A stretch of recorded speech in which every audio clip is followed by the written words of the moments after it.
warahmatullahi wabarakatuh. Ketemu lagi dengan saya.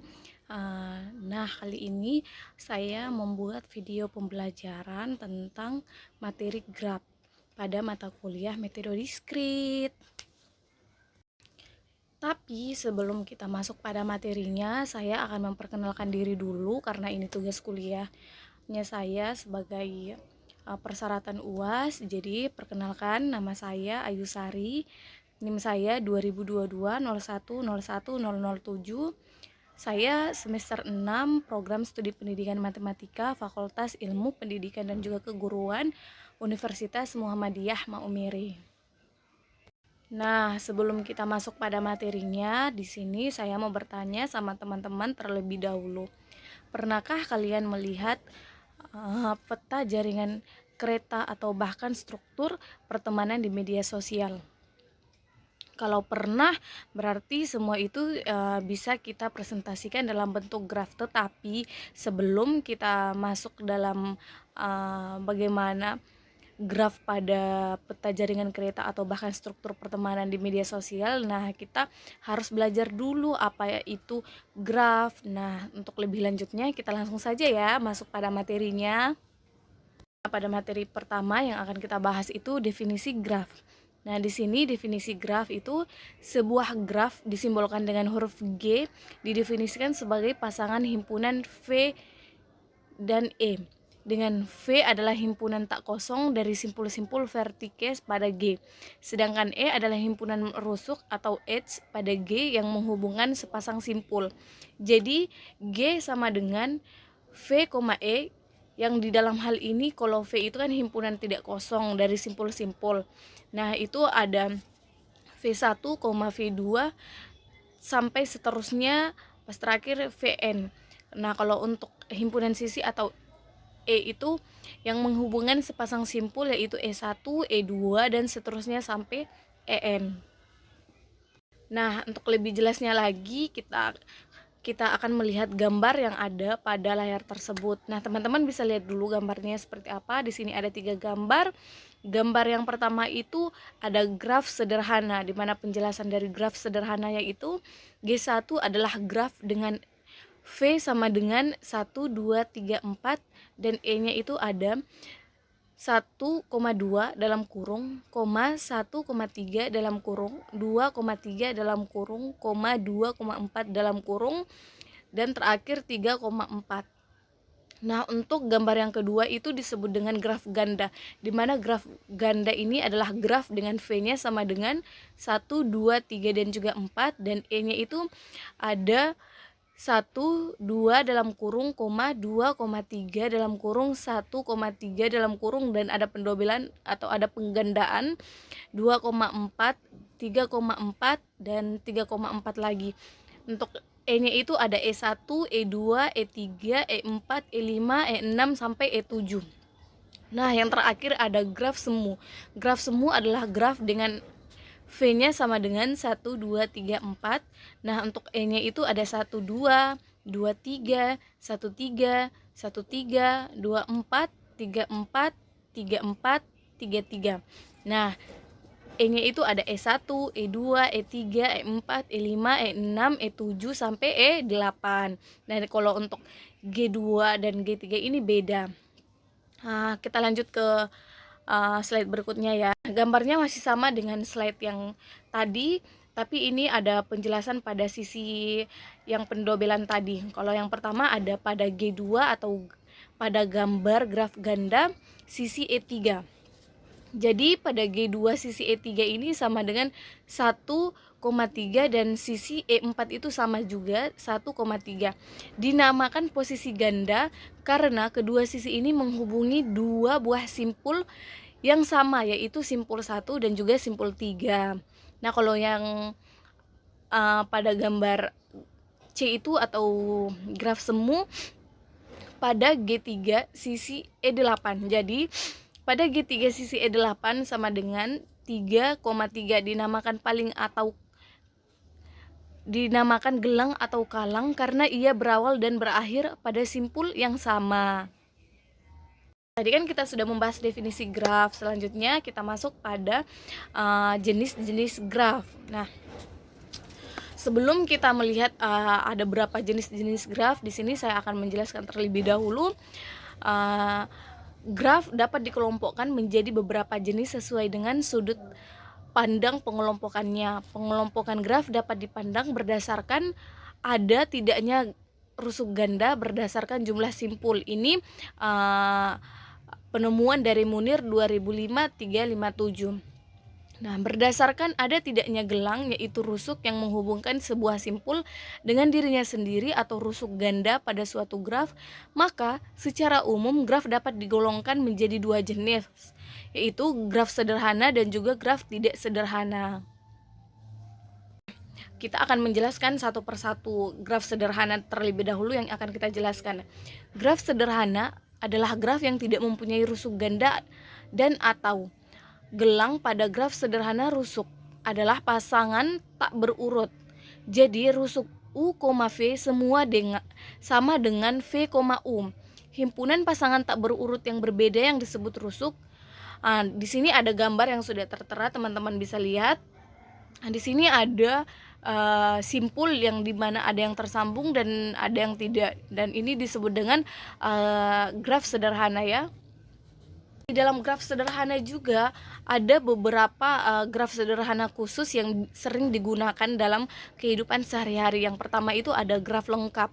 Graf lengkap adalah graf sederhana yang setiap dua simpulnya bertetangga. Graf lengkap dengan n buah simpul dilambangkan dengan Kn. Setiap simpul graf lengkap dengan n buah simpul dilambangkan dengan Kn. Setiap simpul pada Kn berderajat n kurang 1. Banyaknya rusuk pada graf lengkap yang terdiri dari n buah simpul adalah n kurang 1 per 12. Nah, teman-teman bisa lihat gambar yang ada pada layar tersebut, di mana di sini ada 4 gambar. Gambar yang pertama itu ada titik, K1, K2, K3, K4. Nah, di sini ada bagian B lagi, graf lingkaran. Graf lingkaran adalah graf sederhana yang simpulnya berderajat 2. Graf lingkaran dengan n simpul dilambangkan dengan Cn. Dan teman-teman bisa lihat ada gambar di situ. Langsung kita masuk ke bagian C, graf teratur.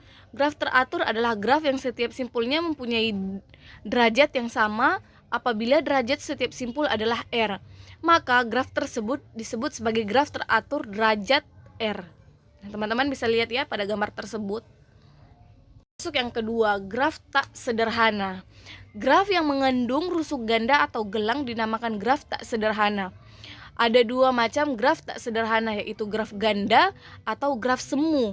Graf ganda adalah graf yang mengandung rusuk ganda, sedangkan graf semu adalah graf yang mengandung gelang atau lob.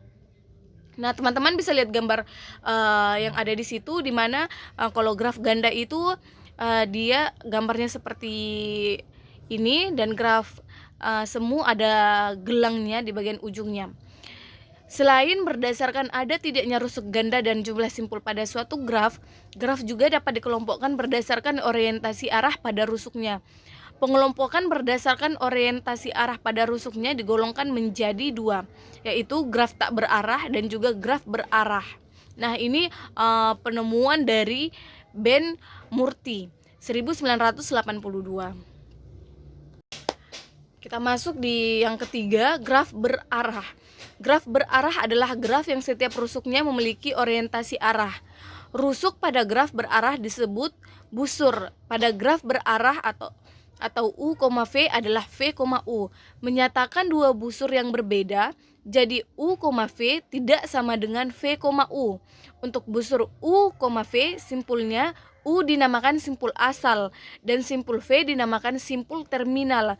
Graf berarah ini seringkali dijadikan dasar dalam pembentukan model mengenai aliran proses, peta lalu lintas, sistem jaringan listrik, jaringan telepon, analisis di jaring sosial, dan sebagainya.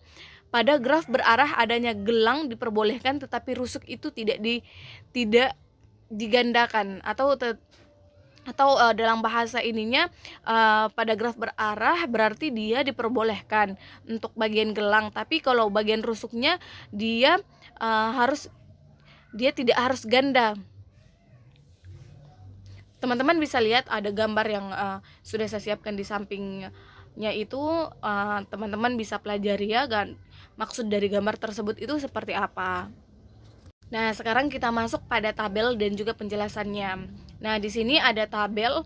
Tabel yang pertama itu jenis, tabel kedua itu sisi, tabel yang ketiga sisi ganda yang diperbolehkan, tabel keempat sisi gelang yang diperbolehkan. Jadi, kita bahas dulu untuk yang pertama. Jenis graf sederhana sisi tak berarah. Dia sisi gandanya tidak diperbolehkan. Sedangkan untuk sisi gelangnya juga itu dia tidak diperbolehkan. Kalau untuk jenis graf ganda sisi tak berarah, kalau untuk sisi gandanya dia diperbolehkan. Tapi kalau untuk sisi gelangnya dia tidak diperbolehkan. Kalau jenis graf semu sisi tak berarah dia sisi gandanya itu diperbolehkan dan sisi gelangnya juga diperbolehkan. Kalau untuk graf berarah sisinya juga berarah, sisi gandanya itu tidak diperbolehkan, tetapi kalau untuk sisi gelangnya itu diperbolehkan. Graf ganda berarah sisinya itu berarah, tapi sisi gandanya itu diperbolehkan dan sisi gelangnya juga diperbolehkan. Tabel ini nih mempermudah kalian untuk mengetahui keterkaitan antara sisi ganda dan sisi gelang. Nah, di sini saya sudah menyediakan contoh soal untuk teman-teman semua. Dari contoh soal ini saya harap teman-teman bisa memahami materi yang sudah saya jelaskan tersebut. Nah, untuk soalnya, mungkinkah dibuat graf sederhana 5 simpul dengan derajat masing-masing?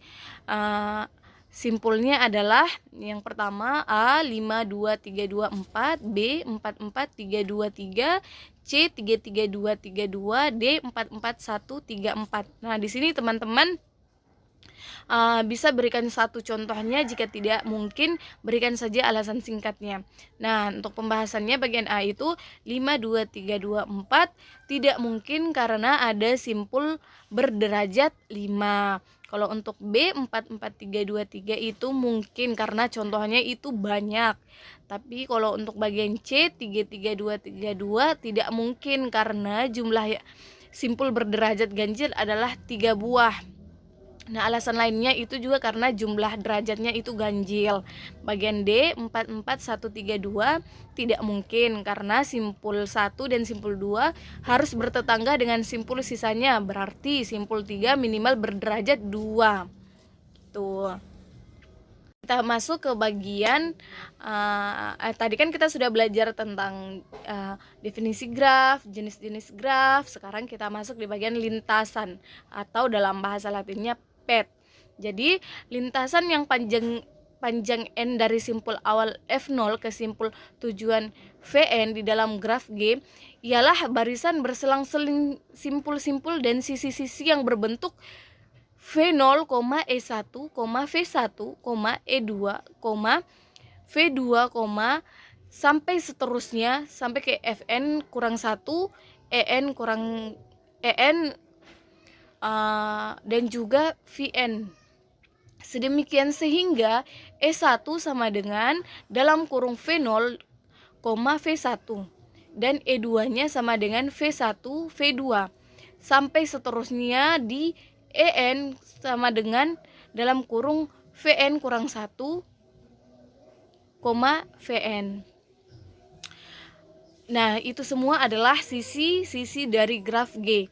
Nah, kita tinjau dari graf G, lintasan 1 2 3 1 2 4 3 adalah lintasan dengan barisan sisi 1 2 2 4 4 3. Panjang lintasan adalah jumlah sisi dalam lintasan tersebut. Nah, lintasan 1 2 4 3 pada G 1 memiliki panjang 3. Jadi, teman-teman bisa lihat gambar tersebut. Ada G1, G2, G3. Di sini kita masuk pada materi siklus atau sirkuit. Lintasan yang berawal dan berakhir pada simpul yang sama disebut sirkuit atau siklus. Nah, ditinjau dari graf G1 1 2 3 1 adalah sebuah sirkuit. Panjang sirkuit adalah jumlah sisi dalam sirkuit tersebut. Sirkuit 1 2 3 1 pada G1 memiliki panjang 3. Jadi, teman-teman juga bisa lihat gambar yang ini sama dengan gambar yang ada pada materi lintasan juga. Nah, tadi kan kita sudah melihat bagian lintasan, bagian sirkuit. Nah, di sini kita akan melihat keterhubungannya. Dua buah simpul V1 dan simpul V2 disebut terhubung jika terdapat lintasan dari V1 ke V2. G disebut graf terhubung jika untuk setiap pasangan simpul VI dan VJ dalam himpunan V terdapat lintasan dari V1 ke VJ. Jika tidak, maka G disebut graf tak terhubung. Nah, teman-teman bisa lihat di sini ada contoh gambar graf terhubung dan juga contoh gambar graf tak terhubung. Nah, teman-teman bisa lihat sendiri perbedaan dari graf terhubung sama graf tak terhubung. Penjelasannya, graf berarah G dikatakan terhubung jika graf tidak berarahnya terhubung. Jika tidak berarahnya terhubung. Jadi diperoleh dengan graf tidak berarah dari G diperoleh dengan menghilangkan arahnya. Di poin kedua, dua simpul U dan V pada graf berarah G disebut terhubung kuat jika terdapat lintasan berarah dari U ke V dan juga lintasan berarah dari V ke U. Nah, untuk poin ketiga, jika U dan V tidak terhubung kuat tetapi terhubung pada graf tidak berarahnya, maka U dan V dikatakan terhubung lemah. Nah, poin keempat, graf berarah G disebut graf terhubung kuat apabila untuk setiap pasangan simpul berseberangan U dan V di G terhubung kuat. Kalau tidak, G disebut graf terhubung lemah. Jadi begitu. Nah, di sini juga ada gambarnya yang sudah saya sediakan. Teman-teman bisa lihat dan bisa mencari tahu maksud dari gambar tersebut itu apa, terus keterhubungannya itu seperti apa. Nah, begitu. Terakhir di sini saya mau menyimpulkan bahwasannya graf adalah struktur dalam matematika diskrit yang digunakan untuk mempresentasikan hubungan antar objek. Graf terdiri dari dua komponen utama, yaitu simpul dan juga sisi. Simpul mewakili objek, sedangkan sisi menghubungkan dua simpul untuk menunjukkan adanya relasi di antara mereka. Contohnya, dalam peta jaringan kereta, setiap stasiun bisa dianggap sebagai simpul dan rel yang menghubungkan dua stasiun merupakan sisinya. Bisa juga dalam media sosial, pengguna bisa dianggap sebagai simpul dan pertemanan atau hubungan follow antar pengguna menjadi sisi. Dengan graf juga kita bisa memodelkan berbagai macam permasalahan nyata seperti mencari rute terpendek, mengatur jadwal, menganalisis jaringan sosial, dan masih banyak lagi. Oleh karena itu, memahami graf sangat penting dalam berbagai bidang termasuk ilmu komputer, teknik, dan juga sistem informasi. Nah, untuk melatih bahwa kalian sudah memahami materi yang sudah saya jelaskan, saya menyediakan latihan soal di sini. Teman-teman boleh kerjakan dan mengasah kemampuan teman-teman kalau teman-teman sudah memahami materi yang sudah saya jelaskan. Alhamdulillah, kita sudah sampai di akhir pembelajaran materi graf pada mata kuliah metode diskrit. Semoga penjelasan yang telah saya sampaikan bisa membantu teman-teman memahami konsep dasar graf dan juga bagaimana penerapannya dalam kehidupan nyata maupun di bidang teknologi. Jika masih ada hal yang belum teman-teman pahami, jangan ragu untuk bertanya atau mendiskusikannya bersama teman-teman maupun dosen pengampu mata kuliah metode diskrit. Terima kasih sudah menyimak video ini sampai selesai. Tetap semangat belajar, jaga kesehatan, dan sampai jumpa di materi berikutnya. See you.